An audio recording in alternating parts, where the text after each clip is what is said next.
এয়া আকাশবাণী গুৱাহাটী সন্ধিয়াৰ আঞ্চলিক বাতৰি পঢ়িছো প্ৰিয়ব্ৰত হাজৰিকাই। আজিৰ প্ৰধান বাতৰিৰ ভিতৰত আছে গুৱাহাটী মহানগৰীত কোভিড-19ৰ পৰিস্থিতিৰ জটিলতালৈ চাই পৰহিলেৰে পৰা এঘণ্টাতে ফলাফল লাভ কৰিব পৰাকৈ বিশেষ কোভিড পৰীক্ষা আৰম্ভ কৰা হ'ব বুলি স্বাস্থ্যমন্ত্ৰীৰ ঘোষণা। এসপ্তাহৰ ভিতৰতে ৰাজ্যখনত প্লাজমা থেৰাপি আৰম্ভ।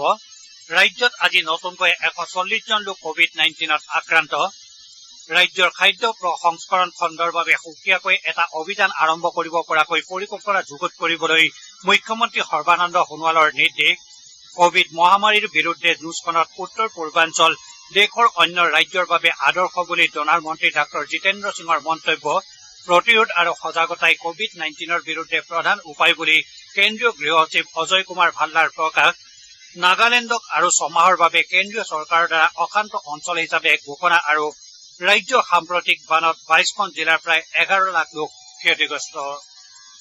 এতিয়া শুনক বিতং বাতৰি। গুৱাহাটী মহানগৰীত কোভিড-19 সমূহীয়া সংক্ৰমণ তথা পৰিস্থিতিৰ জটিলতালৈ চাই ৰাজ্যখনৰ স্বাস্থ্য বিভাগে কোভিড পৰীক্ষাৰ সংখ্যা বৃদ্ধি কৰাৰ লগতে অহা কেইটামান দিনত ৰোগীৰ সংখ্যা দ্ৰুত হাৰত বৃদ্ধি পোৱাৰ আশংকাত ব্যাপক প্ৰস্তুতি অব্যাহত ৰাখিছে। স্বাস্থ্যমন্ত্ৰী ডাঃ হিমন্ত বিশ্ব শৰ্মাই আজি গুৱাহাটীত এখন বাতৰিমেলত এই কথা প্ৰকাশ কৰি কৈছে যে কেন্দ্ৰীয় গৃহমন্ত্ৰী অমিত শ্বাহে গুৱাহাটীৰ পৰিস্থিতিক লৈ উদ্বিগ্নতা প্ৰকাশ কৰাৰ লগতে পৰীক্ষাৰ ধৰণ সলনি কৰিবলৈ নিৰ্দেশ দিছে। কেন্দ্ৰীয় মন্ত্ৰীগৰাকীয়ে গুৱাহাটীত দৈনিক 10,000 কোভিড পৰীক্ষাৰ ব্যৱস্থা কৰাৰ নিৰ্দেশ দিছে বুলি উল্লেখ কৰি স্বাস্থ্য মন্ত্ৰীগৰাকীয়ে কৈছে যে পৰহিলৈৰ পৰা মহানগৰীখনত এটা সুকীয়া পদ্ধতিৰে কোভিড পৰীক্ষা কৰা হ'ব। কোভিড-19ৰ এজি টেষ্ট শীৰ্ষক এই পৰীক্ষাৰ দ্বাৰা এঘণ্টাৰ ভিতৰতে ৰোগীক কোভিড পৰীক্ষাৰ ফলাফল প্ৰদান কৰা হ'ব। এনে পৰীক্ষাত নিগেটিভ ওলালে তেনে লোকক পুনৰ সাধাৰণ কোভিড-19 পৰীক্ষা ব্যৱস্থাৰ অধীনত স্বাস্থ্য পৰীক্ষা কৰা হ'ব। আনহাতে গুৱাহাটীত কোভিড পৰীক্ষাৰ বাবে স্বাব দিয়াৰ পাছত তেনে ব্যক্তিয়ে ফলাফল নহাকৈয়ে বিভিন্ন ঠাইত ঘূৰি ফুৰাৰ বাবে সমূহীয়া সংক্ৰমণ ঘটিল বুলি উল্লেখ কৰি স্বাস্থ্য মন্ত্ৰীগৰাকীয়ে কৈছে যে কোনো ব্যক্তিয়ে ফলাফল নহালৈকে ঘৰৰ পৰা বাহিৰলৈ ওলোৱা উচিত নহয়। তেওঁ কৈছে যে গুৱাহাটীত যোৱা 24 তাৰিখৰ পৰা আজিলৈকে 1369 জন লোক কোভিড-19ত আক্ৰান্ত হৈছে। ইফালে কোভিড পৰীক্ষাৰ ফলাফল অনলাইন যোগে দিয়াৰ বাবে ৰাজ্য চৰকাৰে আজি এটা ৱেবছাইট মুকলি কৰিছে। covidasam.in নামৰ এই ৱেবছাইটটোত এতিয়ালৈকে কৰোনা পৰীক্ষা কৰা 4,70,000 লোকৰ ভিতৰত 3,42,000ৰে ফলাফল লাভ কৰিব। গুৱাহাটীৰ পৰিস্থিতিলৈ চাই অনাগত সময়ত চিকিৎসালয়ত কমেও 3,000 বিচনাৰ ব্যৱস্থা কৰিবলৈ স্বাস্থ্য বিভাগে লক্ষ্য নিৰ্ধাৰণ কৰিছে বুলি তেওঁ জানিবলৈ দিয়ে। ইতিমধ্যে পতঞ্জলি যোগপীঠত 300খন বিচনা আৰু খানাপাৰাত 800খন বিচনাৰ ব্যৱস্থা কৰা হৈছে আৰু মণিৰাম দেৱান ট্ৰিট চেণ্টাৰতো কোভিড ৰোগীৰ বাবে বিচনাৰ ব্যৱস্থা কৰা হ'ব বুলি তেওঁ জানিবলৈ দিয়ে। তেওঁ কৈছে যে গুৱাহাটীত বৰ্তমান কোভিড ৰোগীৰ বাবে থকা 1,538খন বিচনাৰ 987খনতেই ৰোগী আছে। আনহাতে পৰৱৰ্তী 4 পৰা 5 দিনৰ ভিতৰত গুৱাহাটীত প্লাজমা বেংক স্থাপন কৰা হ'ব বুলি তেওঁ উল্লেখ কৰে। তেওঁ কয় যে গুৱাহাটীত পৰৱৰ্তী সপ্তাহৰ ভিতৰত কোভিড ৰোগীক প্লাজমা থেৰাপি দিবলৈ ইতিমধ্যে স্বাস্থ্য বিভাগ সাজু হৈ উঠিছে।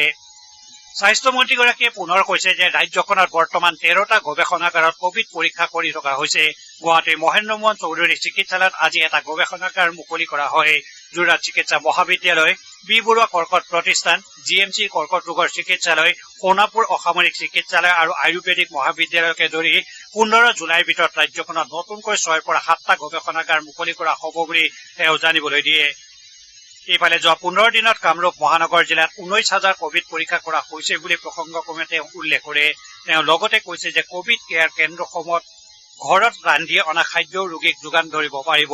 আনহাতে কোভিড পৰীক্ষাৰ ক্ষেত্ৰত অসমে দেশৰ ভিতৰতে তৃতীয় শীৰ্ষস্থান দখল কৰিছে বুলি তেওঁ কয়। স্বাস্থ্যমন্ত্ৰীগৰাকীয়ে কৈছে যে লাহোৱালত থকা আঞ্চলিক চিকিৎসা গৱেষণা কেন্দ্ৰ RMRCয়ে NIV পুনে আৰু হায়দৰাবাদৰ পাছতেই কৰোনা ভাইৰাছ পৃথকীকৰণত সক্ষম হোৱা দেশৰ তৃতীয়টো গৱেষণা কেন্দ্ৰৰূপে পৰিগণিত হৈছে।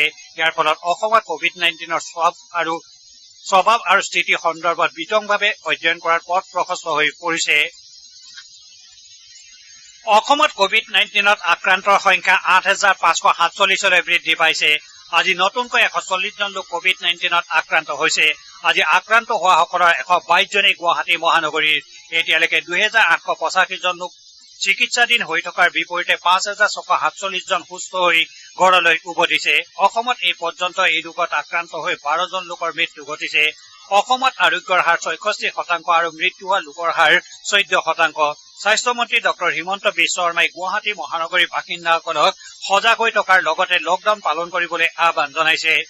ইফালে দৰং জিলাৰ দুটা ব্যৱসায়িক প্ৰতিষ্ঠানকে ধৰি 3টা অঞ্চলক আজি নতুনকৈ কণ্টেইনমেণ্ট জোন হিচাপে ঘোষণা কৰা হয়। মঙলদৈ চহৰৰ এজন যুৱ ব্যৱসায়ী কভিড পজিটিভ ধৰা পৰাৰ পাছতে যুৱকজনৰ দুটা ব্যৱসায়িক প্ৰতিষ্ঠানৰ লগতে মঙলদৈ দৈনিক বজাৰত থকা এখন মিঠাইৰ দোকান কণ্টেইনমেণ্ট জোন হিচাপে ঘোষণা কৰিছে। আনহাতে কামৰূপ জিলাত কৰনা ভাইৰাছৰ সংক্ৰমণৰ প্ৰতি লক্ষ্য ৰাখি আজিৰে পৰা 31 জুলাইলৈকে দৌল গোবিন্দ মন্দিৰৰ দুৱাৰ বন্ধ ঘোষণা কৰা হৈছে। জিলাখনৰ মিৰ্জাৰ পতঞ্জলি কভিড চিকিৎসালয়ত আজিৰে পৰা চিকিৎসা আৰম্ভ হৈছে।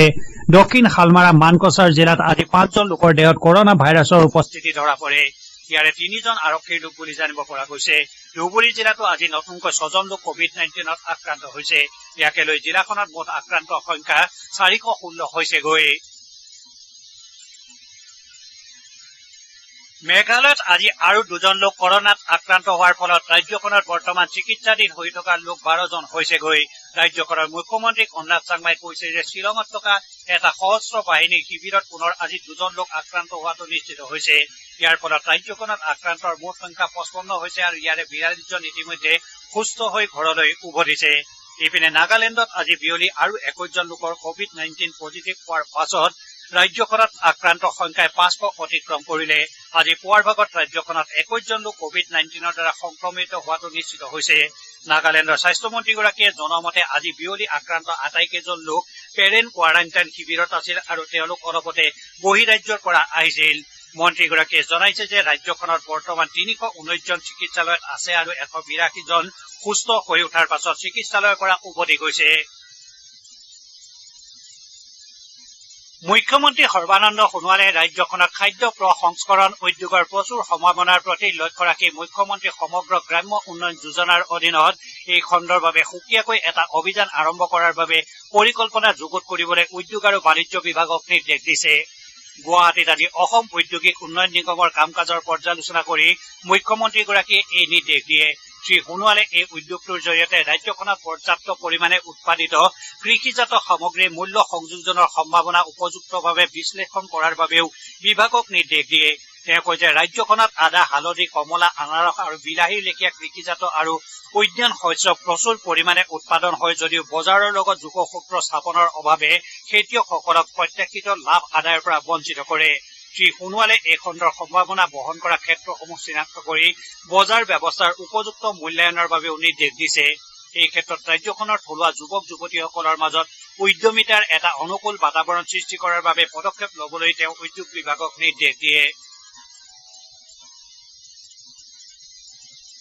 কেন্দ্ৰীয় উত্তৰ পূব উন্নয়ন মন্ত্ৰী ডাঃ জিতেন্দ্ৰ সিঙে কৈছে যে কোভিড মহামাৰীৰ বিৰুদ্ধে যুঁজখনত অন্য ৰাজ্যৰ তুলনাত উত্তৰ পূৰ্বাঞ্চলে যথেষ্ট ভাল ফল প্ৰদৰ্শন কৰিছে। অঞ্চলটোত কোভিড-19ত আক্ৰান্ত হৈ মৃত্যু হোৱা লোকৰ সংখ্যাও যথেষ্ট কম। আকাশবাণীৰ প্ৰতিৰোধ অনুষ্ঠানৰ 100 সংখ্যক খণ্ডত অংশ লৈ কেন্দ্ৰীয় মন্ত্ৰীগৰাকীয়ে এই কথা প্ৰকাশ কৰে। তেওঁ কৈছে যে লকডাউন কঠোৰভাৱে পালন কৰা আৰু সামাজিক ব্যৱধানৰ নীতি নিৰ্দেশনাসমূহ পালনৰ ক্ষেত্ৰত উত্তৰ পূৰ্বাঞ্চলৰ ৰাজ্যসমূহ অন্য ৰাজ্যৰ বাবে আদৰ্শ হৈ পৰিছে।